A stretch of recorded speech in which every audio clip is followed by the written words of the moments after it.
I think you guys are really going to enjoy our only guest here for Monday's edition of the program. She is Riley Gaines, a senior swimmer at the University of Kentucky. She tied with Leah Thomas, biological man who has decided to identify as a woman, in the 200-yard freestyle NCAA swimming championships. And there's so many interesting topics to discuss. But first of all, Riley, I want to say thank you for coming on and actually being willing to discuss this, because so many people who are women swimmers have been afraid to say what they really believe about this issue. So I want to start with this. What, in your experience, was it like to swim against a biological man who is identifying as a woman? And what did your fellow competitors think about that experience? You are a senior. Theoretically, this was the end of your college swimming career. What was it like to be down in Atlanta in the last couple of weeks competing there? Right. Thank you guys so much for having me. I've been super excited to talk about it. But, kind of leading up to the meet, I wasn't really too sure what to expect, getting there, racing and stuff, what kind of environment it would be, how people would feel about it, because like you said, so many girls hadn't really mentioned how they felt or, their true feelings going into the meet. And so I was just so curious. And then, getting there and racing, I got to talk to other competitors and stuff and see how they felt. And I definitely realized who the silent majority in this whole issue is. And so it was a bit disheartening, watching it. The day before I competed, I watched Leah swim the 500 freestyle, which is an event I was not in. And it was really just heartbreaking, seeing the girls get 9th and 17th place.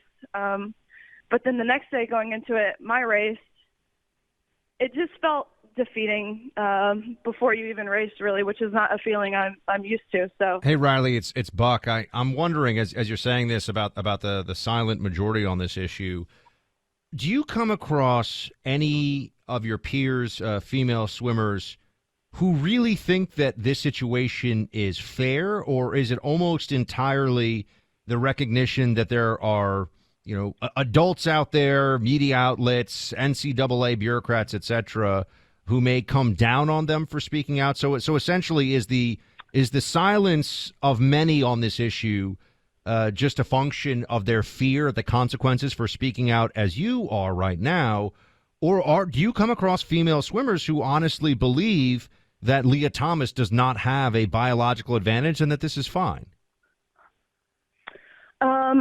I haven't personally talked to anyone who does not think she has a biological advantage, because I think there's no denying that.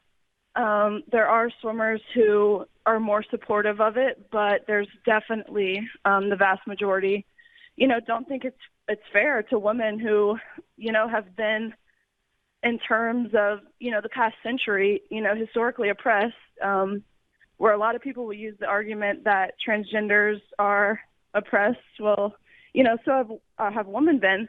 And so I would say that a lot of people do kind of have this fear of speaking out, especially in today's culture where it's just so easy to get, canceled, as they say, which is something that can affect your future career, all kinds of things. And so people don't want to get, dragged down with that. We're talking to Riley Gaines, University of Kentucky senior swimmer who competed against Leah Thomas, transgender swimmer at the NCAA championships. Riley, what is the process like? And I believe I saw you comment on this in a Daily Wire article. Do you guys share dressing rooms? Do you share locker rooms with a biological male who identifies as a woman in advance of the competitions or after the competitions? And if so, how awkward is that, given the history, obviously, of women's competitors having women's locker rooms and men's competitors having men's locker rooms? Right. So the meet this last week was an all-female meet, and so there wasn't even a male locker room opportunity because there are no, males on deck. And so going into the meet, we were all curious what the situation would be, and so we were just told that we could all use that locker room, which is, not a norm, sharing locker rooms like that. And so it was a bit shocking that, that was allowed. That's a whole different issue within itself. And so I would say we were all extremely surprised and, uncomfortable with that, because there are girls who that's not something they would agree to doing, to consent to. And so it just seems like.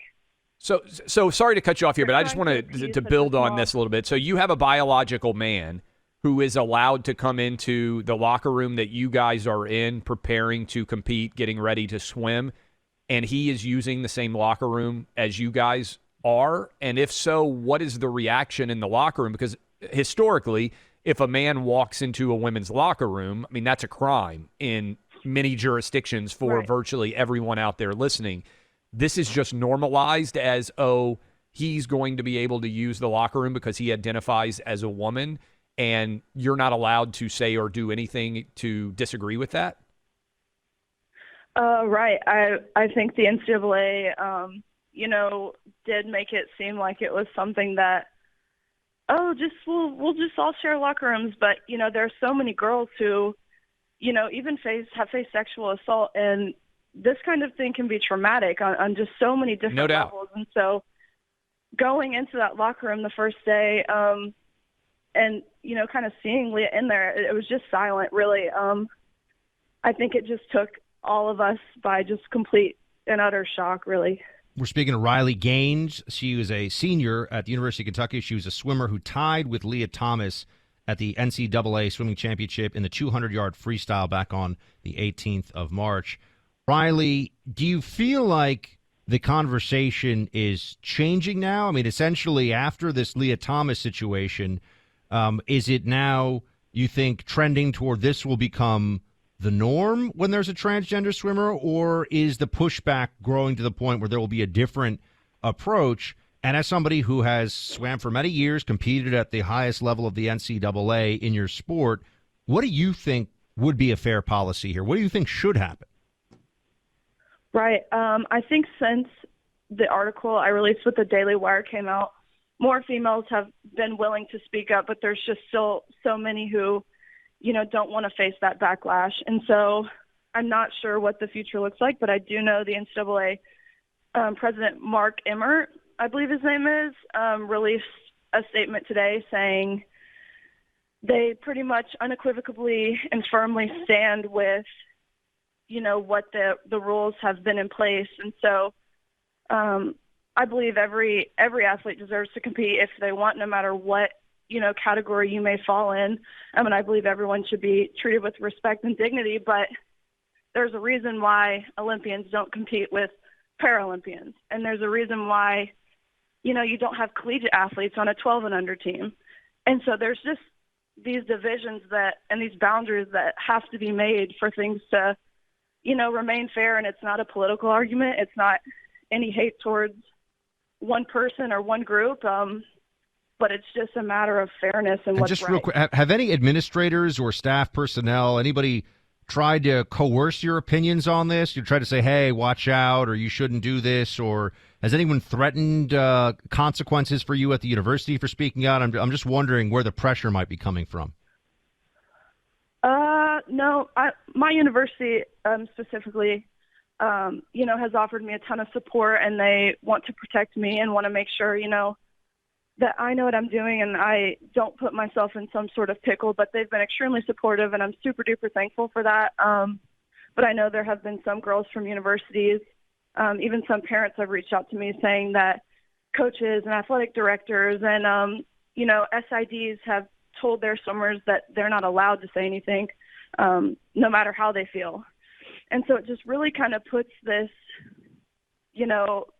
barricade up for so many athletes who have a voice and want to use it, but are scared of, repercussions, whether that may be within your institution or, like I said earlier, your future career endeavors. And so I do believe there's, kind of this big wall up. Riley, I'm assuming you started swimming at a super young age before you obviously went to the University of Kentucky. You're a senior now. Do you think, and first of all, again, congrats to you for having the bravery to speak out, but do you think about what women's sports could look like in the future? And thank you for coming on the show. When we're talking about one transgender athlete right now, but in theory, there will be more in the years ahead. We had, and speaking to your point about women not wanting to speak out, several of the UPenn women's team members reached out to the site that I run, Outkick, and they said we're not allowed to put our actual names on it because they've told us we're not allowed to speak basically on this issue. But several of those girls said if we had 3 or 4 transgender people on a swim team, it destroys women's sports in many ways. Are you concerned about the future of women's athletics in general as more biological men decide to identify as women? And where could that lead if it continues to grow?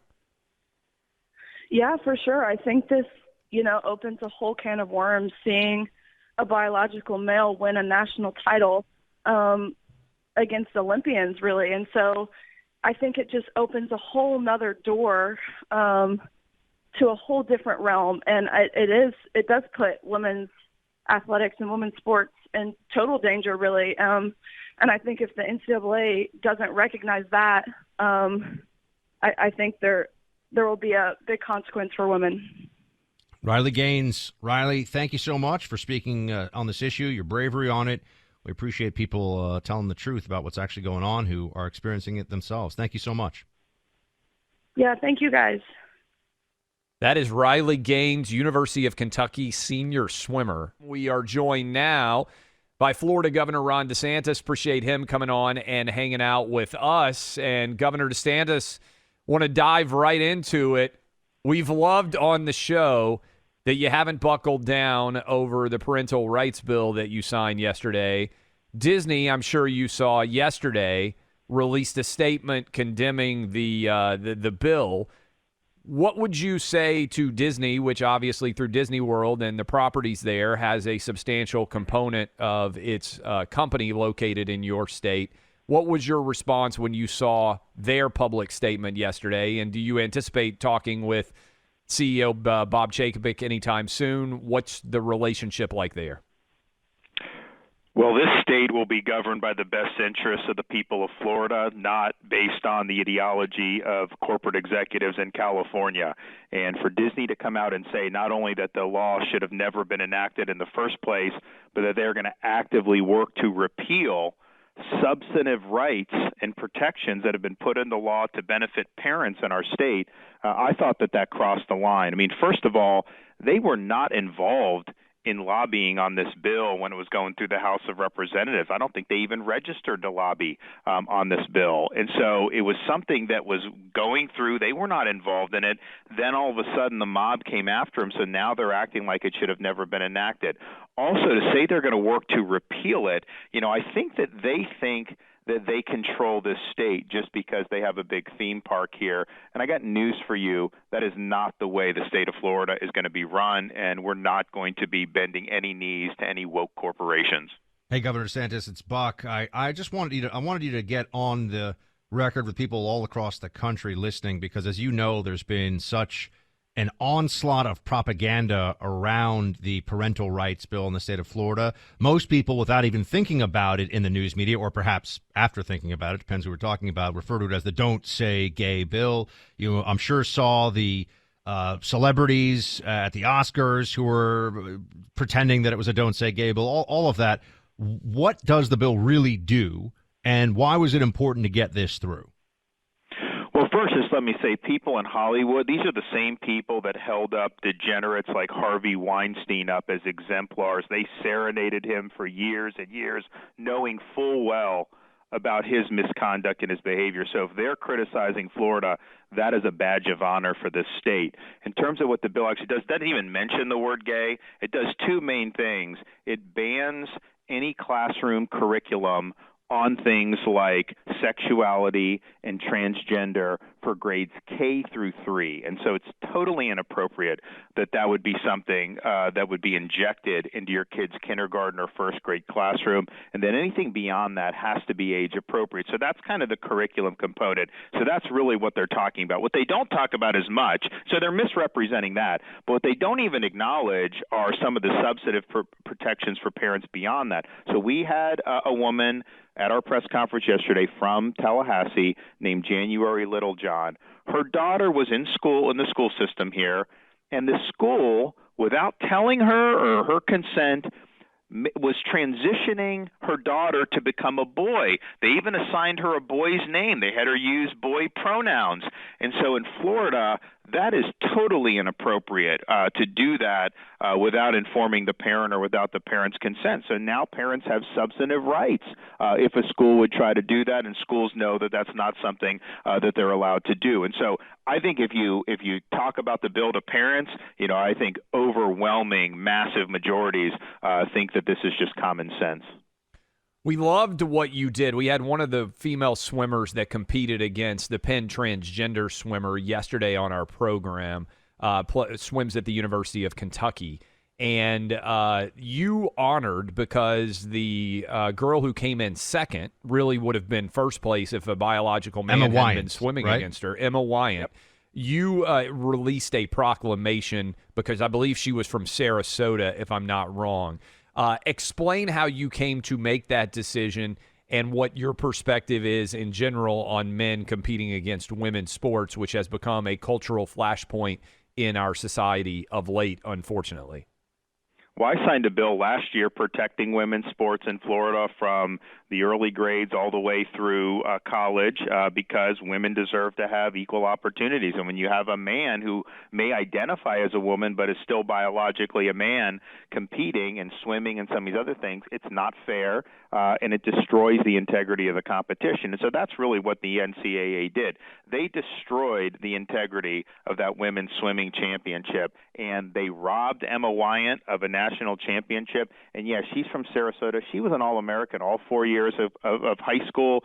She won a silver medal at the Olympics, and she should have been crowned national champion. And this is a girl that is really fantastic.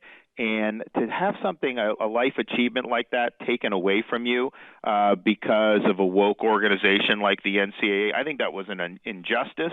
And I also think the NCAA is asking people like us to be complicit in what is a fraud. We're not going to accept what they're doing. That is not an honorable competition. That is not a competition with integrity. And I can tell you this, of everything I've done as governor, this is one of the things where I'll just have random people come up to me and just saying, like, hey, I really love that you stuck up for the woman swimmer. Here's the thing, guys. People know this is wrong. But a lot of people are scared to speak up about it because they're worried about a woke mob smearing them. They're worried about a media that will smear them because this is something that is very that they hold dear in terms of their agenda with elite media and these wokesters. And so I'm just like, you know what? I get attacked every doggone day. What do I care if they attack me? I need to speak up for these people, and I've gotten a lot of correspondence from women college athletes around the country writing in my office just being like, hey, thanks. We all believe this. We can't say it, and we're worried about saying it, but you're speaking the truth. Speaking of Florida, Governor Ron DeSantis, and Governor, you were on the very front line of holding the line against the COVID lockdown mandate masking madness. We're now 2 years into this, and I don't know if you saw this, Governor, but there's just now a lawsuit that's making its way up in the press of airline attendants who are saying that masking on planes is absurd, which I think anybody who thinks about it for a few minutes will come to that, or even shorter, come to that same conclusion. What are you doing in this? First of all, I just want you to weigh in on the mask mandate that the federal government. That's our lawsuit in Florida. Yeah, we just announced that today. Myself and our Attorney General announced that because, they extended the mask mandate into April, and then Fauci's now put his head back out saying, oh, well, we may have to impose restrictions based on where cases are.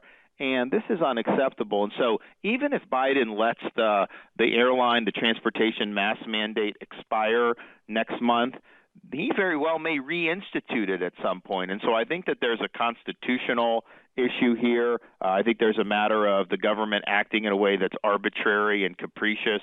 And so we have filed suit. There's been other suits that filed. Unfortunately, these suits have not succeeded throughout the last 2 years on this particular issue. The federal government does have certain authorities when it comes to interstate travel. However, you cannot tell me that if you're sitting in a window seat nibbling on peanuts for 2 hours with your mask underneath your chin and I'm sitting right next to you, and I can't just put my mask on my chin if I want to just read a magazine? I mean, give me a break. This is COVID theater, and it needs to end. Amen. And you're preaching to the choir here for a lot of our audience. We talked recently with you, I don't remember, a couple months ago about the overall number of people moving to Florida. Couple of things here.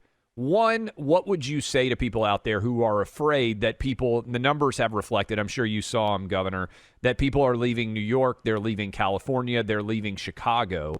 Are you concerned at all about what political beliefs those people are going to bring with them as they move into Florida, which has been one of the top states to gain? What is the data showing you there? And second, my co-host here, Buck Sexton, is considering making the move from New York to Florida, as many have. What pitch would you make to him on why he should officially make that move? So first thing, when I got elected governor, there were almost 300,000 more registered Democrats than Republicans in the state of Florida. This month of March, we are officially passing over 100,000 more Republicans than Democrats. And so that's about a 400,000 registration shift in favor of Republicans. What that tells me is that the people that have moved here since COVID have been disproportionately moving for philosophical reasons because they liked what we were doing in the state of Florida. Yes, they liked the low taxes, but we've always had low taxes. They liked the fact that Florida was a free state and they were fleeing lockdowns. They liked the fact that Florida is a law and order state, and they were fleeing areas where crime was exploding. And there's a lot of other things that we've done that I think people do. So I think it's skewed very favorably to us. And look, I'm running, in 2022, we're going to run hard. Hopefully we win big. But if we do, I think people will start conceiving Florida less as a swing state and more as a red state. So stay tuned on that. What I would tell Buck, I don't know what part of New York City you are. I will tell you this. I saw analysis that Manhattan had the biggest decline in registered Republicans of any other jurisdiction in the country. They lost 25% of their registered Republicans. And I know there's a lot more registered Democrats in Manhattan than Republicans, but I think that shows you that those folks were very sensitive to the disastrous policies, and a lot of them came to Florida to do it. And so what I would tell Buck is anytime I'd see somebody, California, they move, Washington State, New York, New Jersey, Wisconsin, Minnesota, you name it, I will always say, do you regret it? And I have not had one person say they regret the move yet. We'll save some room down here, Governor, for not just me, a whole lot of other folks listening all across the country in crazy blue states. Governor Ron DeSantis of the great state of Florida. Governor, really appreciate it, sir. Thanks for being with us. Thanks, guys. Take care. Man, I know there's a lot of people listening to that right now, Buck, that are fired up about the fact that, you're willing to go toe-to-toe with Disney in Florida. You ain't going to apologize for what you believe. And I do think, we were talking about the Trump legacy. I believe we'll talk about this a little bit more when we come back, but I believe the number one legacy of Donald Trump and the Republican Party is going to be the willingness to fight. Yep. Not being concerned about what the New York Times editorial page is going to say or what a Washington Post columnist or what they're going to say at CNN or MSNBC, because those people don't speak for the masses. Fight for what you believe in. Trumpism means the willingness to go on offense in politics, to not constantly feel like you have to wring your hands and apologize and prevaricate. It's the anti-Mitt Romney. Yes, it's the anti-Mitt Romney of Republicanism, and Governor Ron DeSantis is certainly right there, throwing punches for the good guys. No doubt. Metaphorically speaking, after the whole slap thing. Anyway. Open-handed slaps to America. Our friend Karol Markowicz, columnist from the New York Post and a new Florida resident, by the way, after leaving New York after decades. Karol, great to have you again. Hi, guys. Thanks for having me. So what? Just lay it out for everybody. I know FoxNews.com had the story up. They had the exclusive on this one, but there's now what we would call smoking gun email proof that Fauci, the CDC, etc., just took like line-by-line edits on opening schools or not from teachers' unions. Yeah.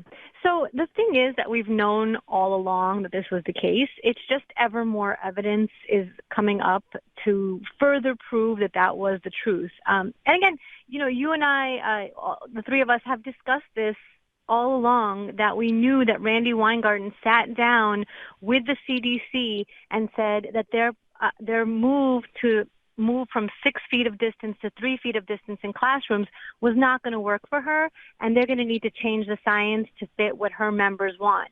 So we've known this for a year. I recall writing about this a year ago that this was going on. It's just that now we have more proof. I don't know who this proof is going to change their mind. I think that the left really doesn't want to hear that the science is not the science and that Randy Weingarten gets to dictate scientific policy. But if it moves anybody over to the side of sanity, I'm glad to see it. Yesterday, Carol, on our show, Ron DeSantis was a guest, and he said he hasn't met anyone who has relocated to Florida and regretted the decision. And I'm curious, I'm sure you as a mom have met at this point lots of other moms who have made that decision, lots of other people who have relocated. What has your interactions with people who've relocated to Florida, partly to ensure your kids have a normal school-going experience, what have those interactions been like? I'm telling you that the main complaint that I hear from people who have relocated is, why didn't we do this sooner? Like, why did we wait until COVID forced us out? Why didn't we see that freedom and liberty was available in Florida all along, that the weather is amazing, that the people are normal? There's so much going for this state and has been for so long. But I didn't see it until COVID. I didn't understand how much more I could have, how much more my family could have, until COVID really forced me to see things that I couldn't unsee. I couldn't unsee that my New York neighbors didn't care that people who couldn't send their kids to private schools didn't have options, and that while their kids had pods or tutors, their neighbors who didn't have as much as them couldn't have those things. And in Florida, the governor made sure that all schools were open. He forced that issue, and he did it at a political peril. It wasn't an obvious answer at the time. It wasn't like everybody was, oh yeah, schools should open. It was like, oh, maybe schools shouldn't open. And he put his political capital on the line, and he was right every step of the way. And I wish we had done this sooner. We're speaking to Karol Markowicz, columnist at the New York Post, and a stalwart in support of children being able to be in school, in person, without masks, all across the country, which I know for many people listening, Carol, they're like, yeah, of course. Like, that's the way it's been for a long time. Not in New York State, not in California. There are a bunch of places where there's still a lot of lingering madness. But I actually wanted to get your sense of how this the parental rights and education bill is creating so much tumult on the left. I mean, they're going all in. The Oscars, obviously, which we all know what got the most attention there, but people were making comments about the Don't Say Gay bill. And I'm sure you've seen this stuff that Chris Rufo has found and put out on the internet of the Disney senior executive talking about the need to essentially push these openly to push these agendas to children in cartoons. I think the left is going to find out in this midterm. I'm hoping they'll find in this midterm that when you tell parents they're not allowed to be involved in their kids' education and that left-wing indoctrination is a necessary thing, they're going to find there's a backlash to this. Yeah, absolutely. I've spoken to parents in Florida all across the political spectrum, and none of them think that kindergartners, first graders, second graders, or third graders should be learning about sexual orientation or gender anything in school. And the thing is, this absolutely happens. Parents know that kids are being indoctrinated with this kind of stuff very early. And it doesn't have to be, anything to do, it actually has nothing to do with gay at all. There's absolutely nothing in the bill that says you can't say gay. So the fact that they're repeating gay constantly makes no sense. It's really about introducing the concept of transgenderism to very small kids who are very susceptible to, information from authority leaders around them. I've seen this with my own eyes. I've seen kids be told that they can be anything they want to be, and they end up believing that they're the opposite gender just because somebody in an authority position gave them that option. Kids are they don't know a lot yet, and they absolutely pick up cues from their teachers and from their parents and people around them. The funny thing about this whole thing is that Disney has taken a ridiculous stand that has nothing to do with their business model. And it's just every corporation that embraces wokeness in this way ends up hurting themselves. It's absurd that Disney would get involved in this. And those videos yesterday should give parents, a real scare about what their kids are watching on Disney programs. No doubt. Karol, you work at the New York Post. We're going to dive into, in a big way, this Hunter Biden story suddenly being validated. I think it was last week by the New York Times. Yeah. A couple of hours ago, the Washington Post suddenly comes out and says, oh, by the way, all the emails, the laptop story was real. CNN is now covering it 18 months later. How much validation do you take as an employee of the New York Post that your paper got all of this right 18 months ago? If there were real journalism justice, you'd get like your paper would, and the writers who worked on this, like the next 10 years worth of Pulitzers, right? Because they spoke truth to the face of power, and it took a long time for it to be validated. What is the vibe in the New York Post newsroom as everyone else suddenly acknowledges, oh, yeah, those guys got it right?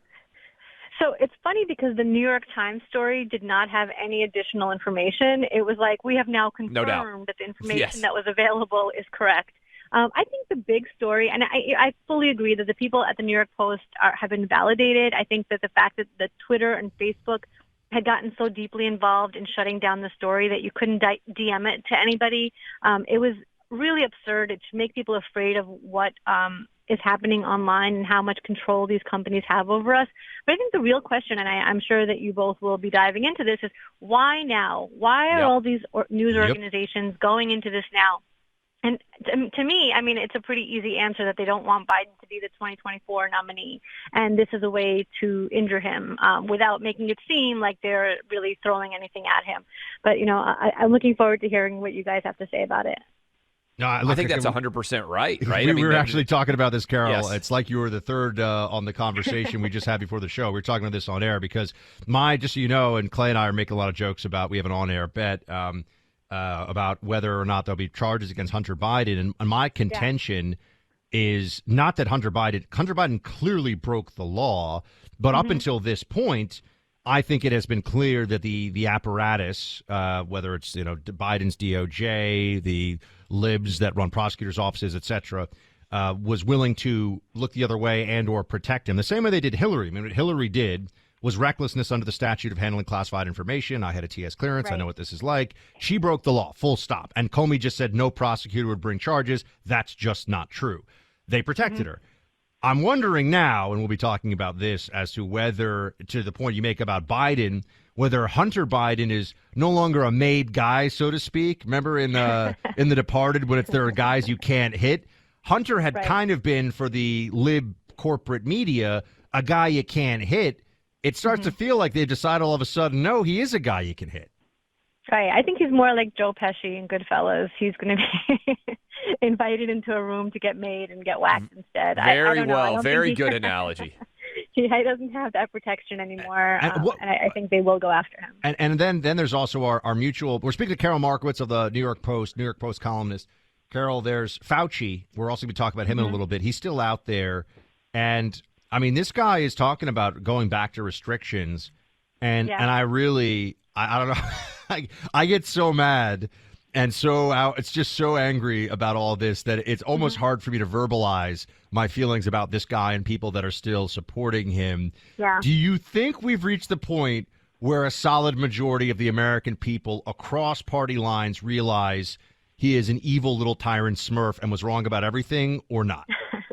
No, across party lines, absolutely not. I think all the blue areas will listen to everything he says, follow all the directions to the letter, and put in the same failed tactics that have not worked the whole time. I already see New York going back to masks. I see it. I mean, it hasn't been mandated yet, but I already, like my kids' old school in New York, the school bus is back to masking. It's crazy, Clay. I mean, I think she sees it too. I mean, I see people walking around New York City where I live, and there are outdoor maskers all over the place still. All over the place. It's never going to go away, and unless the message is so crystal clear that there is a reckoning in the midterms. This is what we've been arguing, Buck, that we have to end up with a reckoning in this spot. I think we lost. Karol may have dropped off there, but she does fantastic work. Oh, no, I'm here. Oh, you still got you. Okay, I thought we Give lost you the last word, Karol. Yeah, do you think that kids are going to have to wear masks again in school if you were betting? Yes. If I was betting, and I am a betting woman, I would be betting that in blue areas, masks will be introduced before the next school year. Moms and dads out there with kids, I just can't imagine if you live in a blue state or blue city and your kids have to put masks back on. Carol, fantastic work as always. We appreciate you. Guys. Thanks, Carol. Thank you. Congressman Jim Jordan of Ohio is with us now. Congressman, great to have you. Good to be with you, Buck. So I want your version. I asked Clay this at the top of the show. I'm just so curious. The first question, there's so many questions. The first one, though, is why now? Because it's the New York Times, the Washington Post. It's coming out. Why is it coming out at this point about Hunter? Yeah. Everyone's got their theories, but you're right, Buck. That's the key question. Why now? I mean, we knew a year and a half ago that the laptop was real. The eyewitness, Tony Bobolinsky, was a real person. The emails were real. The only thing fake was the news. So, yeah, why now? I think there's a couple possible theories. One is they just want to get some bad news out there. The left does, and, because they're looking at the tax issue, and there's going to be some tax liability at the pay. It could be, some people are speculating that, this is the first step in dumping Joe Biden, and, he's done everything wrong, 14 months of chaos in every area public policy area you can imagine. But it also could be that somehow now the press knows that Hunter Biden may in fact be, going to be indicted. And if that's the case, they got to go, Shazam, we can't say it's Russian disinformation. If they're actually going to indict someone, we better get out there with some stories with some facts in them. So I don't know. It's all speculation. But I do find it interesting that suddenly now they've all found the Lord, and they're all telling us what you and I and Clay, what we all knew a year and a half ago. Yeah, Jim, and I think that's so key. And I woke up this morning and saw you guys on the House Judiciary Subcommittee pointing out what is, I think, a monster issue here, which is, look, Facebook and Twitter colluded to keep this story from being shared in October of 2020. And by the way, we're going to talk with Miranda Devine at 1:30 Eastern, for those of you out there listening to us right now, who wrote much of that story and wrote the book Laptop from Hell. Yep, sure did. She did a fantastic job on this story. So, Jim, this is major consequential news because they spent 5 years lying about Russia collusion and the rig job, and you've been arguing that for years now. This was actual collusion. This was an actual impact on our election. We know from looking at data that many undecided voters never heard about this story, that it could have impacted the way that they chose to vote. What do you expect to uncover, and why is it important to be investigating these big tech companies in this story? Well, because as you point out, this happened just days before the most important election we have in our country, which is the election of the President of the United States, the commander-in-chief of our country. And we now know big tech colluded with big government, also with big Democrats. And don't forget, 51 former intelligence agency agents or personnel were also involved in this conspiracy. So what we sent to Twitter and Facebook was, hey, we want the information. We want the communications you had. Who were you talking to? Where did you get this? Why did you decide to limit this story and not let the American people get important information that's critical to make a decision about who's going to be commander in chief, for goodness sake? So yeah, that's what we sent out just today to these two big tech companies. But this was I found this so amazing that that they're now coming forward.